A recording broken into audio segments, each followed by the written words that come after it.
안녕하세요. IMFTV, IMF의 부동산 라디오의 IMF 정지영입니다. 오랜만에 방송을 하는데요. 요즘 코로나 때문에 스튜디오도 폐쇄돼서 녹음을 하지 못하고 있습니다.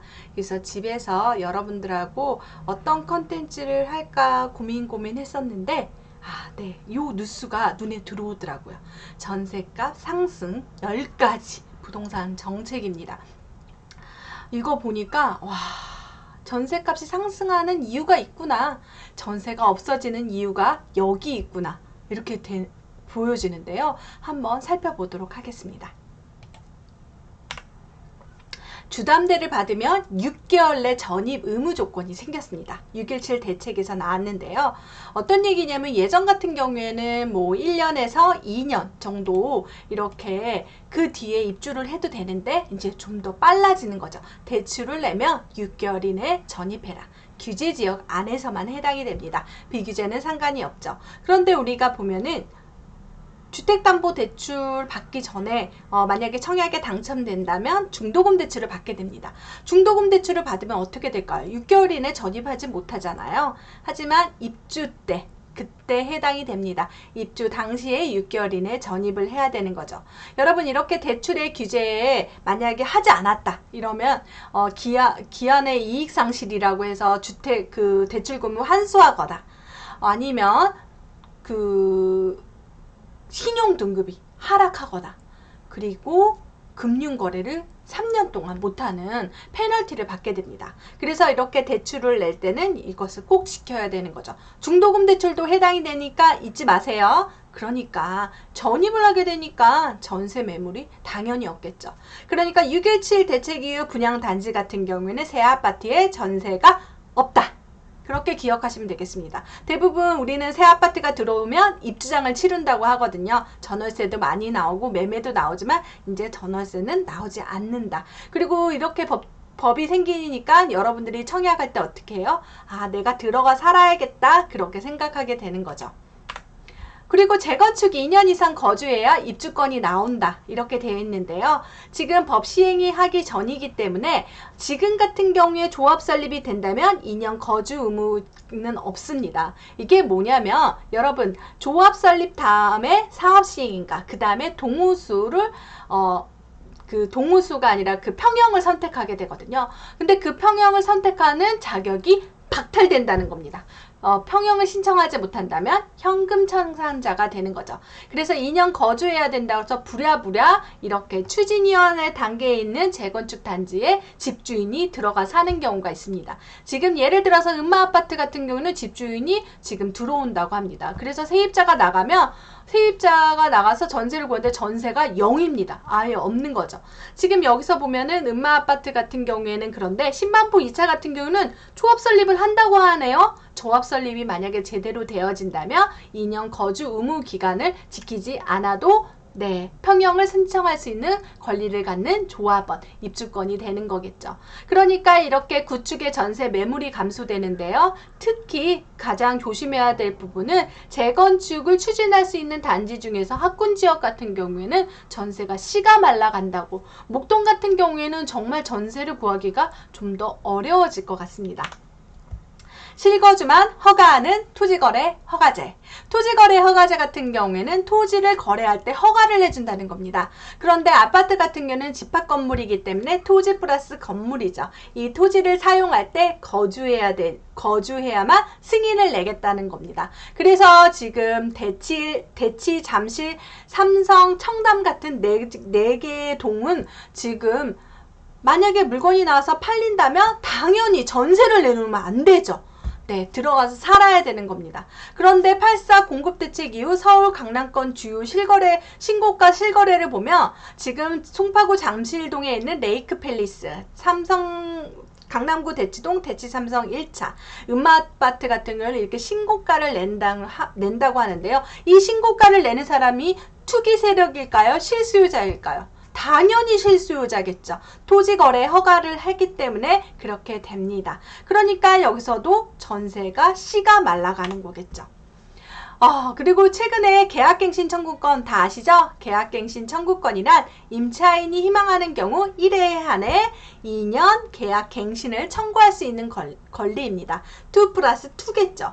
그러니까 2년이라서 전세 매물이 나오고 이렇게 됐던 게 4년으로 늘어나니까 전세가 잠식되는 현상을 보이는 거죠. 그래서 전세 공급이 감소되는 현상을 보이게 됩니다. 일시적으로 그렇게 되거든요. 예전에 1년에서 2년으로 이렇게 변할 때도 전세가 없었는데 한동안은 전세가 없을 거라고 생각이 듭니다. 여러분 계약갱신 청구권이 된다면 뭐부터 생각했어야 하냐면 내가 전세를 살고 있었으면 빨리 전세를 탈출할 수 있는, 내가 거기서 계속 살 수 있겠다라고 생각하는 게 아니라 다음 스텝을 생각하셨어야 됩니다. 특히 지금 전세가 아예 사라지고 있는 지역 같은 경우는 내가 거기를 절대 떠날 수 없는 지역이라면 내 집 마련을 했어야 되지 않나 그런 생각이 듭니다. 임대사업자 혜택 폐지입니다. 임대사업자 같은 경우는 전세 물량의 공급자야겠죠. 공급을 차단하는 겁니다. 그러니까 공급을 차단한다는 거는 물량이 점점 줄어들게 된다는 거죠.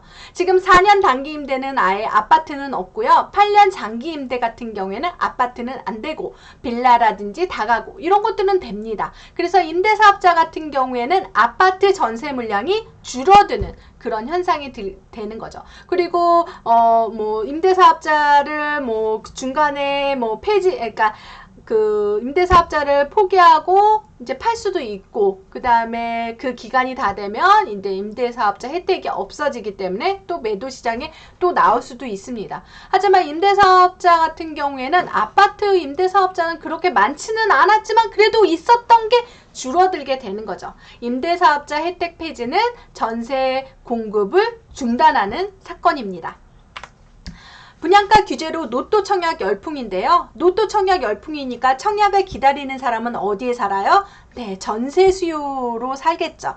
전세를 살겠죠. 그러니까 무주택 가점을 유지하기 위해서 전세를 계속 살게 되니까 이렇게 수요가 증가하게 됩니다. 아까 임대사업자 같은 경우는 전세 공급이 차단되고 수요가 증가되니까 당연히 전세값이 오르는 거죠. 지금 최근에 하남 교산 신도시를 생각해서 남양주 왕숙 신도시를 생각해서 미리 들어가서 사는, 그러니까 거주 우선 조건을 해당이 되려고 이렇게 전세 난민들이 그쪽으로 간다고 합니다. 난민이라 표현해서 그렇지만 전세 구하는 사람이 그만큼 많아졌다는 거죠. 재건축 규제로 수도권 입주 물량이 급감했습니다. 어떤 얘기냐면요. 재건축 규제 같은 경우는 파리 대책 이후로 생긴 겁니다. 그러니까 재건축을 규제하다 보니까 신규 물량이 적어지고 신규 물량 중에서 신규 전세 공급이 감소된다는 거죠. 그러고 보니까 서울 아파트 입주 예정 물량을 보면 이렇게 2만, 3만, 4만, 4만에서 1만 이렇게 줄어들게 되는 거죠. 재건축 규제에서 해당되는 파리 대책 이후 지금 그런 현상을 나타나고 있습니다. 그러니까 입주 물량이 급감했다. 전세 물량도 없어졌다. 그렇게 보시면 되겠습니다. 이거 민간택지 분양가 상한제 실시된 거 아시죠? 그렇지만 민간택지 분양가 상한제의 전매 제한, 그러니까 전매 제한이 10년 이상, 10년 최대 10년까지 있는데 여기서 실거주 의무 기간이 있습니다. 어떻게 바뀌었냐면요. 3년에서 5년 거주를 해야 되는 거죠. 그러니까 내가 만약에 분양가 상한제에서 당첨이 됐다면 당연히 전입 6개월 안에 전입이 있는데요. 거주 의무 기간이 3년에서 5년이 필요하다는 겁니다. 와, 그러면 전세 들어갈 수가 없는 거죠. 그러니까 집주인이 거기에 거주해야 된다는 그런 얘기입니다. 분양가 상한제에서 해당되는 분양단지 여러분 전세 구하려고 가시면 안 됩니다. 거주 기간에 따라 장기 보유 특별 공제가 생기는데요. 장기 보유 특별 공제 같은 경우는 장기 보유를 했을 때 특별하게 공제를 해주는, 양도세를 공제해 주는 건데요. 여기서 거주 기간이 늘어났습니다. 거주 기간이 있다는 건 어떻게 되는 걸까요? 1세대 1주택 장기 보유 특별 공제 같은 경우에는 그냥 보유만 했을 때면 되는데 이렇게 바뀌었습니다. 거주와 보유 이렇게 쌍으로 바뀌어야 되는 거죠. 1세대 1주택자 같은 경우에는 어떤 얘기냐면 9억 원 이하 같은 경우는 비과세가 되지만 9억 원 이상인 경우에는 일반 세율이 됩니다. 일반 세율 중에서 장기 보유 특별공제 어떻게 했냐면 예전에 보유만 해도 80%까지 해줬는데요. 이제는 보유와 거주를 쌍으로 해야지 80% 최대 공제를 받게 됩니다. 만약에 내가 보유를 10년 이상 하고 내가 거주를 4년 했다 하면은 예전에 80%까지 됐지만 이제 52%가 되는 거죠. 차라리 들어가 사는 게 낫다. 그렇게 생각하게 되는 겁니다. 집주인들이 계속해서 자기 집으로 거주하게 되는 것도 어쩌면 좋은 거긴 하지만 전세는 점점 줄어들게 되는 거죠. 그리고 양도세 감면으로 해서 실거주 2년 의무화. 우리 아시죠? 비과세를 받기 위해서는 2년 보유, 2년 거주. 조정 대상 지역에서는 2년 거주를 해야 된다는 의무가 생기는 거죠. 그래서 전세 공급이 점점 줄어들게 됩니다. 지금까지 이렇게 얘기해 보니까 전세 물량이 정말 줄어들 것 같은데요. 와, 전세값이 줄어드니까 전세가 상승으로 되는 10가지 부동산 정책에 대해서 알아봤습니다. 이렇게 숨가쁘게 진행하는데요. 제 방송은 2배속, 1.5배속으로 들을 수 없게 제가 빨리빨리 말하고 있습니다. 여러분 반복적으로 들어주시면 고맙겠고요. IMPTV가 여러분에게 도움이 됐다면 구독, 좋아요, 알림 설정 꼭 해주시고요. 응원의 댓글도 남겨주세요. 열심히 부동산의 양질의 정보를 제공하기 위해서 달려보도록 하겠습니다. 여러분 부자 되세요. 감사합니다.